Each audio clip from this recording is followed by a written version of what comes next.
All right, so get this, our deep dive today Oh, this should be good. is taking us into another podcast. Okay. One called The Last Prophet. Mm-hmm. Now, you wouldn't think a podcast would be our usual source material, Right. but this one claims to have like a totally unique take on Islam. Oh. But I gotta admit, it's piqued my curiosity. Yeah, what's really caught my attention is the podcast's assertion Yeah. that there's this whole hidden layer to the Quran, Really? particularly when it comes to the idea of the last prophet. Okay. They introduce this concept of the Bakabar, Pokabar. which means the well-informed one, Huh. and suggest this figure holds the key to understanding these deeper truths. Okay, so Bakabar, that's someone with special knowledge, right? Yeah. But didn't Prophet Muhammad bring the final revelation? How can there be more to learn? That's exactly the question the podcast tries to tackle. Okay. They point to Surah Al-Furqan 25.59, which advises seeking knowledge from one who truly understands Allah. Right. Their argument is that even after Prophet Muhammad, there's still a deeper understanding of Allah to be attained. So if not Prophet Muhammad, then who? Yeah. They must have someone in mind. They do. The podcast puts forward Sant Rampalji Maharaj Sant Rampalji Maharaj. as the Bakabar of our time. Wow. The one who can unveil these supposedly hidden truths. Hold on. So they're saying there's more to learn about Allah even after the Quran was revealed. They are. That's a pretty bold statement, isn't it? It is. It seems to challenge the traditional view of Prophet Muhammad as the final messenger. It does indeed. Okay. And to back up their claim, they point to passages in the Quran that have traditionally been open to interpretation. I see. One example is the series of disjointed letters. Ha, Mim Ain, Sin, Kaf. Oh, yeah. Found at the beginning of Surah Ashura. I remember studying those letters. Even scholars have debated their meaning for centuries. What's this podcast's take?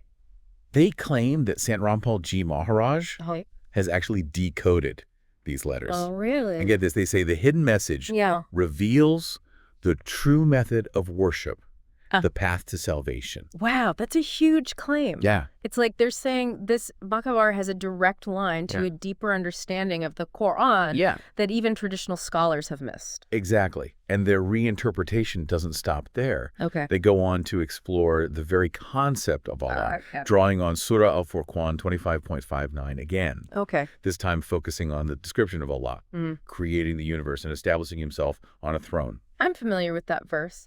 It's often cited to emphasize Allah's power and majesty as the creator. Right. Where are they going with this? They use it as a springboard. Okay. To introduce the idea of Allah Kabir as the ultimate supreme God who resides beyond the material realm. To strengthen this idea, they even draw a parallel with the Bhagavad Gita, the Hindu scripture, and its mention of the threefold name of God, Om-Tat-Sat. Wait, they're bringing in Hindu concepts to explain the Quran? They are? That's definitely pushing the boundaries of traditional Islamic thought. It certainly is. And it gets even more interesting when they tackle the idea of reincarnation. Reincarnation. You know, in mainstream Islam, the focus is on Judgment Day and the afterlife. Right. Jannah and Jahannam. Exactly. But this podcast suggests something else entirely. Reincarnation. That's a core concept in Hinduism and Buddhism. But I don't recall ever coming across it within Islam. Right. How do they justify that? They cite specific Quranic verses to support their claim. Okay. For example, they point to Surah Ar-Rum 30.111, where it talks about Allah repeating creation. Okay. And Surah Al-Baqarah 2.243, which mentions Allah bringing people back to life after death. Interesting. Those verses are usually interpreted in the context of resurrection on Judgment Day. Right. So they're giving them a whole new meaning by linking them to the idea of reincarnation. Precisely. They're suggesting that the concept of reincarnation has been present in the Quran all along. Really? Just hidden beneath the surface until now. That's a pretty radical reinterpretation, but there's one thing I still don't get. Okay. If Prophet Muhammad is considered the final prophet, the seal of the prophets, how can there be room for another figure like the Bakabar to come along and reveal new truths? That's where things get really tricky. Okay. To address this, the podcast brings in Surah Al-Mulk 67.9, where people suffering in hell express regret for rejecting a true messenger. They interpret this verse as hinting at the potential arrival of a guide. So there's like another prophet coming. Well, they don't use the word prophet exactly, but someone who can reveal the hidden truths that were missed or misinterpreted. So are they essentially saying some people might end up in hell? Potentially. Because they didn't recognize this true messenger who came after Prophet Muhammad. That seems to be the implication. Wow. And of course, in their narrative, Sant Rampal Ji Maharaj is positioned as this true messenger who reveals the path to salvation. This is getting more and more complex. They're not just reinterpreting individual verses. They're building a whole new framework for understanding Islam, complete with new figures and concepts. A whole new system. What exactly does this new path to salvation look like, according to them? They lay out 4 key steps. First, you have to accept Sant Rampal Ji Maharaj as the Bakhabar, the holder of true knowledge. Then you need to undergo Nam-initiation. They call it Diksha. Where you receive a special mantra from him. So it's like a formal initiation into this new path. It is. What's next? The third step is practicing Satbhakti. Which they define as the true method of worship. And finally, the ultimate goal is to achieve liberation from the cycle of birth and death, which they believe is possible through following these steps. Wow. So they're not just offering a new interpretation. They're presenting a whole new path to spiritual liberation. It's a lot to take in. This is a lot to take in. I'm really curious to hear your thoughts on all of this. Sure. What are the biggest implications of what we've uncovered so far? It really is a lot to unpack. I mean, on one hand, you have these deeply rooted Islamic beliefs, centuries of scholarship and tradition. And on the other, this podcast is presenting a radically different interpretation, almost a whole new belief system. It's wild. Built on reinterpreted verses and new figures. Exactly. It's like they're saying, hey, everything you thought you knew about Islam, we're going to turn it on its head. And what's fascinating is they're using the Quran itself to make their case. Exactly. Which makes it all the more intriguing, don't you think? It absolutely does. It raises some really important questions about interpretation authority and how we approach religious texts. For instance, who gets to decide what the true meaning of a verse is? That's a good question. Is it open to individual interpretation, or are there boundaries? And how do we reconcile seemingly conflicting interpretations?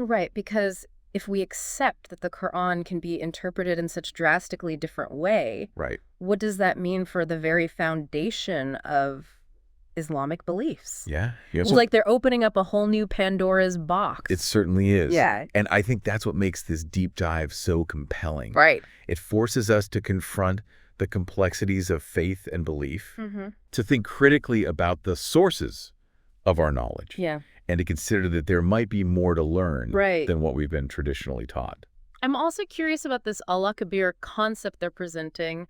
If he's the supreme God beyond the material realm, how does that fit with the traditional understanding of Allah in Islam?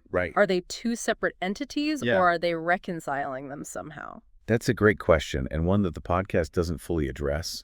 They seem to be positioning Allah Kabir as the ultimate source of creation, the power behind everything, while still acknowledging Allah as the God described in the Quran. But how these two concepts relate to each other isn't entirely clear. That ambiguity is interesting in itself. It makes me wonder if they're trying to bridge two different theological frameworks, or if they're intentionally leaving it open to interpretation. And then there's the whole concept of reincarnation. Reincarnation. That's a huge departure. It is. From traditional Islamic beliefs about the afterlife. I mean, if we accept that reincarnation is possible, what does that mean for our understanding of judgment, accountability, and the very purpose of life? It really changes things, doesn't it? It's not just a minor tweak. It completely changes the narrative. And I imagine this concept of reincarnation within an Islamic context must be raising eyebrows within the Muslim community. I would think so. After all the belief in a final judgment, with rewards in paradise and punishments in hell is a central tenet of Islamic faith. Yeah. So the idea of being reborn into this world again, potentially multiple times, would definitely challenge traditional understandings. And what about this sathakti they talk about? Okay. They're calling it the true method of worship, but true according to whom? Right. How does their definition compare to other interpretations of worship within Islam? That's another area where the podcast gets a bit vague. Okay. They don't really delve into the specifics of what constitutes satbhakti. I see. Leaving it quite open to interpretation. But by labeling it as the true method, they're implicitly suggesting that other forms of worship might be somehow lacking or incomplete. It's almost like they're presenting a hierarchy of worship with their method at the top. Yeah. But who are they to make that judgment? Exactly. And what criteria are they using to determine what's true and what's not? Those are crucial questions. Yeah. And I think it's important for listeners to be aware of these implicit claims being made. It's easy to get swept up in the novelty of their interpretation. Yeah. But we should always be critical of anyone claiming to hold the sole key to true knowledge or the right way to worship. Absolutely. Especially when they're reinterpreting established beliefs and traditions. It reminds me of that saying, extraordinary claims require extraordinary evidence. Exactly. So what kind of evidence does the podcast provide to support their claims? Well, as we discussed, they primarily rely on their interpretation of specific Quranic verses. I see. However, they don't provide any historical, scholarly, or theological backing for their claims. It's mostly their own interpretation of the text, devoid of any broader context. So it's essentially their word against centuries of Islamic scholarship and tradition. That's a tough sell, even for someone open to exploring different perspectives. But I have to admit, they've definitely succeeded in making us think, haven't they? They have indeed. Yeah. They've presented a unique and thought-provoking perspective. One that forces us to re-examine our own beliefs and assumptions about Islam. Yeah. And even if we don't agree with their conclusions, the very act of engaging with their arguments can be a valuable exercise in critical thinking and self-reflection. I completely agree. It's a reminder that knowledge is never static. It's constantly evolving as we encounter new perspectives and interpretations. Absolutely. And this deep dive has definitely pushed us to expand our understanding of Islam beyond the traditional framework. But let's get back to this Bakabar concept for a moment. It's still bugging me. Okay. How they reconcile this figure with the traditional belief in Prophet Muhammad as the final prophet. It's a difficult hurdle to clear, for sure. Yeah. Their interpretation of Surah Al-Mulk 67.9, where people in hell regret rejecting a true messenger, is an interesting attempt to address this contradiction. Okay. But it still leaves a lot of questions unanswered. Like if this true messenger comes after Prophet Muhammad, wouldn't that contradict the very notion of him being the seal of the prophets? And if Allah knew some people would reject this later messenger and end up in hell, why wouldn't he have made that clearer in the Quran? Those are some of the theological knots that this podcast's interpretation creates. And I think it's important to acknowledge these contradictions and inconsistencies rather than brushing them aside. I agree. We need to be honest about the challenges this interpretation presents to traditional Islamic thought. But even with those challenges, there's still something intriguing about their approach. What do you find intriguing? Well, it's this idea that there might be hidden layers of meaning within the Quran waiting to be unlocked. It's like they're suggesting that even the most familiar verses could hold deeper truths that we've been overlooking. That's a thought-provoking idea for sure. It taps into that human desire to uncover hidden knowledge, to find deeper meaning in the world around us. And it's the theme that resonates across many spiritual traditions. And it makes you wonder, doesn't it? It does. What if there are other interpretations of the Quran that we haven't even considered yet? What other truths might be hidden beneath the surface, waiting to be discovered? It's certainly a possibility. But I think it's important to approach these alternative interpretations with a discerning mind. We can't just accept them at face value, especially when they contradict well-established beliefs and principles. We need to balance open-mindedness with critical thinking. Exactly. We need to ask tough questions, scrutinize the evidence, and consider the potential implications of these new interpretations. Exactly. And that's what we've been trying to do throughout this deep dive. It's not about blindly accepting or rejecting their claims, but rather engaging with them in a thoughtful and critical way. And ultimately, it's up to each individual to decide what resonates with them, what they find convincing, and how they choose to integrate these new perspectives into their own understanding of Islam. Absolutely. While this particular podcast might not have all the answers, it certainly sparked a fascinating conversation about the nature of faith interpretation and the search for truth. It has indeed. But before we wrap up, there's one more thing I want to touch on. Sure. This podcast is very focused on promoting St. Rampalji Maharaj as the Bahabar, the key to unlocking the true meaning of the Quran and achieving salvation. This brings up the question of motives. I mean, are they genuinely seeking to spread spiritual knowledge? Or is there something else at play here? That's an important point to consider. Whenever someone presents themselves as the sole authority on spiritual matters, it's always wise to be discerning. We need to look beyond the charismatic personality and the appealing message and ask ourselves, what are their motivations? Who benefits from people accepting their claims? And it's not just about personal gain. Sometimes these movements can have broader social and political implications as well. They can. They can influence people's worldview, their understanding of right and wrong, and even their voting behavior. Exactly. So it's crucial to be aware of the potential consequences of accepting someone's claims uncritically, especially when they're tied to religious beliefs, because faith can be a powerful motivator, and it's essential to ensure that it's not being exploited for personal or political gain. I think that's a really important point to end on when it comes to matters of faith and spirituality. Discernment is key. Absolutely. We need to be critical thinkers, not just passive recipients of information. We need to ask questions, challenge assumptions, and ultimately make our own informed decisions about what we believe and who we trust. It's like we've stumbled into a detective novel. You've got this figure presenting themselves as a spiritual guide, making bold claims, and it's up to us to sift through the evidence and decide if we buy their story. It really is a fascinating case study in discerning truth, especially within a religious context. We can't just rely on blind faith. We need to engage our critical thinking skills, just like a detective would. So if we were to approach this like detectives, where would we even begin? What are the first clues we should be looking for? Well, like any good investigation, we'd start with the source. Let's go back to the Quran. The podcast is using specific verses to back up their claims. We need to examine those verses carefully in their full context. Do their interpretations hold up under scrutiny? Are they consistent with the broader message of the Quran? And it's not just about individual verses, right? We also need to look at how their overall interpretation fits within the broader landscape of Islamic scholarship and tradition. Exactly.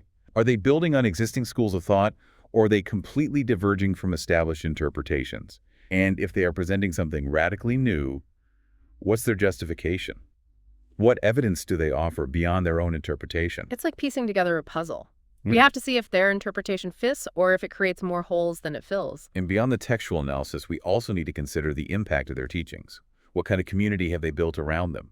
Are their followers finding genuine spiritual fulfillment? Or are there signs of manipulation or exploitation? Those are important questions.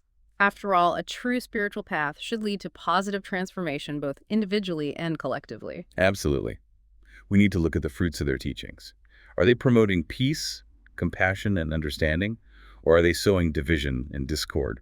It's a reminder that religious ideas don't exist in a vacuum. They have real-world consequences. And we need to be mindful of those consequences when evaluating any new interpretation or movement. And that brings us back to the fundamental question of discernment. How do we determine what's true, especially when dealing with spiritual matters? There's no easy answer, no magic formula. It's a lifelong process, isn't it? A constant balancing act between open-mindedness and critical thinking, between faith and reason. It is. And I think this deep dive has provided us with some valuable tools for navigating that process. We've learned to question assumptions, to scrutinize evidence, to consider different perspectives, and to be wary of anyone claiming to have a monopoly on truth. And perhaps most importantly, we've been reminded that the search for truth is a personal journey. It's up to each of us to decide what we believe, who we trust, and how we choose to live our lives. Exactly. And while this particular podcast might not have provided all the answers, it's certainly given us a lot to think about. It's challenged us to delve deeper into our own understanding of Islam and to grapple with some of the complexities of faith and interpretation. So as we wrap up this deep dive, I want to leave our listeners with a final thought. We live in a world where information is abundant, and everyone seems to have a claim on truth. It's more important than ever to cultivate our critical thinking skills, to be discerning in our consumption of information, and to approach all claims, especially those related to spirituality, with a healthy dose of skepticism. Well said. And remember, the search for truth is a journey, not a destination. It's a process of exploration, questioning, and constant learning. So stay curious, stay engaged, and never be afraid to challenge your own assumptions. Beautifully put. And with that, we'll leave you to continue your own exploration. Thanks for joining us on this deep dive.